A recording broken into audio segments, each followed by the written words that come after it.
Akshaya Tritiya offer మే 4 వరకు. ఎంత బంగారం కొంటే అంత వెండి ఫ్రీ.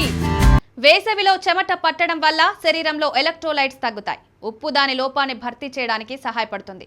కానీ ఉప్పు ఎక్కువగా తీసుకోవడం హానికరం. ప్రపంచ ఆరోగ్య సంస్థ, అమెరికన్ హార్ట్ అసోసియేషన్ రెండు అధిక ఉప్పు తీసుకోవడం అధిక రక్తపోటు ప్రమాదంలో ముడిపడి ఉందని నివేదించాయి.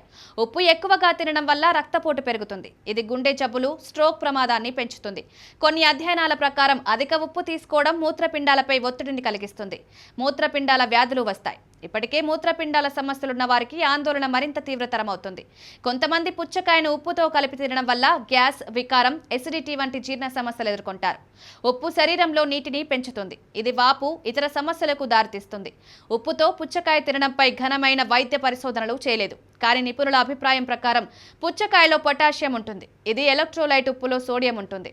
ఇది పొటాషియంతో కలిసి శరీరంలో ద్రవ సమతుల్యతను నిర్వహించడానికి సహాయపడుతుంది. పుచ్చకాయను ఉప్పుతో తినడం గురించి వైద్యులకు భిన్నమైన అభిప్రాయాలు కూడా ఉండవచ్చు. కానీ పరిశోధకులు, వైద్యులు కూడా పరిమిత ఉప్పు తీసుకోవడం సిఫారసు చేస్తారు. ముఖ్యంగా అధిక రక్తపోటు, మూత్రపిండాల వ్యాధి, గుండె జబ్బులున్న వారు ప్రత్యేక శ్రద్ధ తీసుకోవాలి.